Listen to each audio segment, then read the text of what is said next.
আজকে আপনাদের জন্য নিয়ে এসেছি জাস্ট বিফোর হ্যান্ডওভারের আরেকটা এপিসোড, যেখানে আমরা দেখাবো প্রজেক্ট হ্যান্ডওভারের আগে আমরা কিভাবে বাসাটাকে গুছিয়ে রাখি। শুরুতেই এন্ট্রি বা ফয়ার স্পেস। ফয়ার স্পেসে এখানে এক্সিস্টিং একটা এইচডিবি বোর্ড ছিল, যেটাকে অনেক সুন্দর করে হাইড করা হয়েছে একটা মিরর দিয়ে। লিভিং রুমে এখানে সুন্দর কিছু স্টোরেজ করা হয়েছে এবং টিভি ক্যাবিনেটটা এখানে আছে। টিভি প্যানেলের পিছনে মার্বেল টেক্সচার ইউজ করা হয়েছে। এখানে ক্লায়েন্ট সোফা রাখবে, সোফার পিছনে একটা সুন্দর আর্ট পিস রাখতে পারবে এবং দুই পাশে লাইটিং করা হয়েছে এবং উপরে প্রোফাইল লাইট করা হয়েছে, যেন পেইন্টিংটাকে অনেক সুন্দর লাগে এবং একটা সুন্দর ব্যাকড্রপও পায়। আর আমরা এখন লিভিং রুম থেকে ডাইনিং এ যাচ্ছি।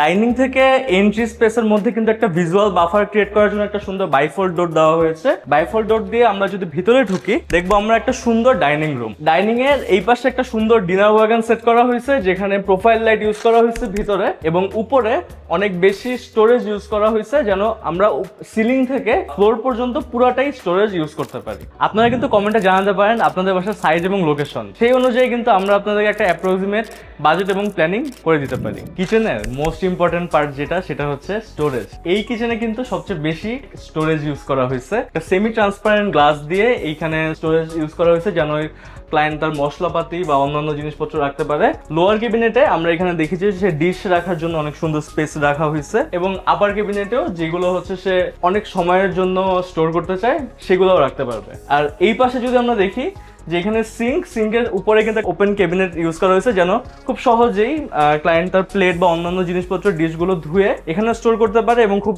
সহজেই অ্যাক্সেস করতে পারে। ডাইনিং এর এই পাশে ডিনার ওয়াগন, এই পাশে কিন্তু ট্রান্সপারেন্ট গ্লাস দিয়ে একটা ক্যাবিনেট ডিজাইন করা হয়েছে, উপরে স্টোরেজ ইউজ করা হয়েছে, এবং এই পাশে ফ্রিজ রাখার জন্য প্রপার ইউটিলাইজ করা হয়েছে স্পেসটাকে। এই ফ্ল্যাটটাতে 3টা বেডরুমের মধ্যে সবচেয়ে বড় বেডরুম এইটা। শুরুতেই বেডের স্পেস, ক্লায়েন্ট এখানে বেড বসাবে। এই পাশে জানলার কাছে একটা সিটিং অ্যারেঞ্জমেন্ট করা হয়েছে, যেন ক্লায়েন্ট বৃষ্টির দিনে হুমায়ুন আহমেদের বই পড়তে পারে। আর সিটিং এর এই পাশেই 5 ডোরের একটা সুন্দর বিশাল ক্যাবিনেট ইউজ করা হয়েছে, এখানে হ্যাঙ্গিং এর সিস্টেম করা হয়েছে। এই পাশে অনেকগুলো স্টোরেজ ইউজ করা হয়েছে, যেন হচ্ছে সে তার কাপড় চোপড় এবং অন্যান্য এলিমেন্টস গুলো হাইড করে রাখতে পারে, বেডরুমটাকে আরো বেশি ক্লিন রাখতে পারে। এই পাশে ড্রেসিং ইউনিটটা ডিজাইন করেছি, যেখানে একটা ফুল হাইট মিরর ইউজ করা হয়েছে, উপরে লাইট আছে, মিররের সাথে প্রোফাইল লাইট আছে, যেন আপনার এক্সট্রা কোনো লাইট ইউজ না করতে হয়। এটা হচ্ছে ক্লায়েন্টের চাইল্ড বেডরুম। এখানে চাইল্ডের জন্য পড়ার টেবিল ইউজ করা হয়েছে, যেটা ক্লায়েন্টের ডিমান্ড ছিল, এবং তার বই খাতা রাখার জন্য কিন্তু এই পাশে এবং এই পাশে দুই পাশে স্টোরেজ রাখা হয়েছে।